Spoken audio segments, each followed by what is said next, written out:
Good evening and welcome to Crossroads. Folks, Twitter users are now mourning the death of the platform. And the hashtag #RipTwitter, rest in peace Twitter, it was trending this afternoon. The feed on that was filled with posts and videos about Elon Musk's newly appointed CEO, that's Linda Yaccarino.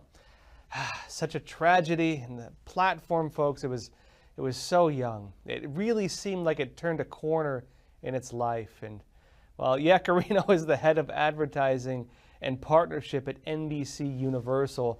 She is also a forum executive chair at the World Economic Forum. And well, given the reputations of both NBC and the Great Reset agenda advocated by the World Economic Forum, well, conservatives really view her appointment, folks, as Elon Musk letting the platform slide potentially backward into its former state of politicized censorship. Now, Elon Musk, for his part, is going to transition to being executive chair and the chief technology operator of the platform. He says he's going to be overseeing product, software, and systems. And, well, after previously announcing that his dog, Floki, was promoted to CEO of Twitter, we can assume as well that Floki is stepping down. Now, Musk published his announcement on Twitter stating this. He said, "I am excited to welcome Linda Yaccarino as the new CEO of Twitter," and he noted he's looking forward to working with Linda to transform this platform into X, the Everything app, and X is the new name of the company they're rolling out.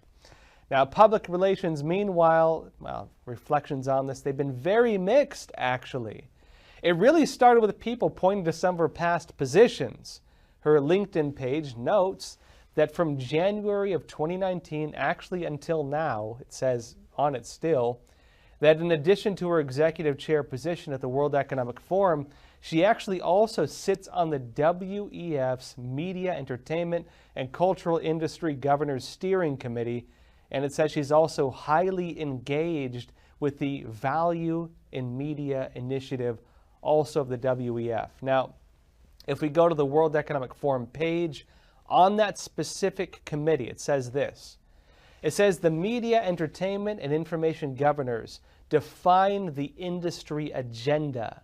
The group, comprising chief executives and chairs from partner organizations, closely align the agenda with related system initiatives. Now, the big concern with Yaccarino now in her new position, notably as chief executive of Twitter, aligns with the WEF's agenda of using chief executives for its own purposes. Now, the WEF states that the focus of the governors, which she would be in on this, includes developing AI as a content platform and on the, quote, urgent need to restore content accountability in the media. The Value in Media Initiative of the WEF, meanwhile, that's actually a research project. On the page it says it focuses on what it calls ecosystem media. The World Economic Forum page on that also notes it's now in the second phase of that program, and it's looking to, quote, measure the value media generate in society, focusing on new indicators of value such as quality, innovation, and consumer welfare, and identifying metrics that better represent media's contribution to other industries such as retail and e-commerce. The WF describes this as a strategic asset to access and monetize more lucrative parts of their businesses, and it says these enterprises are highly effective at combining technology and content to expand business models, drive down marginal costs, increase personalization and engagement, widen methods of access, and create new media formats entirely. Now, that doesn't sound too political to me, at least not the second one. But with this in mind, Twitter users are likewise concerned that her new role at the social media company is also going to serve the interests of the World Economic Forum. Now, Elon Musk, meanwhile, he's actually been responding to a lot of these concerns on Twitter. In response to a post about Yaccarino's background with NBC and the WEF, stating, and here come the shadow bans again, Musk wrote this. He says, that will not be the case. Twitter users took time to look into Yakaruna's history of tweets and also the likes that she's made on Twitter. And the consensus actually now appears to be kind of confused, to be honest. Now, it appears that while she does seem to support a lot of social justice policies, she has also promoted things that, like, wearing face masks during the COVID pandemic, for example. She also does appear to support some conservative narratives.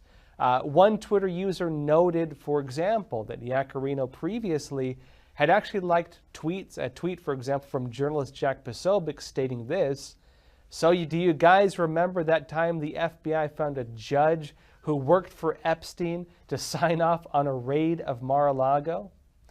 And she also liked another tweet from Thomas Massey, actually questioning the integrity of the election systems in Arizona. Not necessarily things that people on the left normally would like.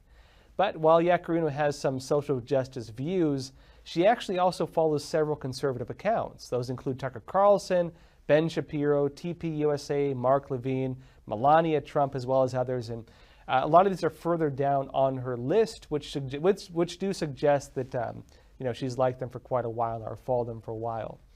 Elon Musk did express his belief that, quote, "I think people from both sides of the political spectrum will find Linda to be smart, fair, and reasonable." And Musk also responded by stating exactly to a post from Ian Miles Cheong, which states this: "Twitter must be a platform for everyone. It cannot be a ghetto for the right or the left. There's a reason platforms like Gab, Mastodon, Truth Social, and others fail to gain any traction with anyone, let alone advertisers." Well, so what's going to become of Twitter? In reality, we're going to have to see.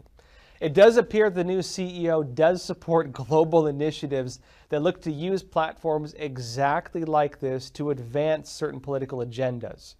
At the same time, her Twitter feed does appear to avoid any signs of, divisive politics. And when she interviewed Musk actually in April this year, she also appeared relatively non-political and relatively non-divisive. I watched her interview. Well, thank you, Elon. It is such a treat and a special opportunity. Welcome to Possible. And while Greg was right... Hey, everyone. Okay, let's have a round of applause. Well, Greg was right. You really need no introduction.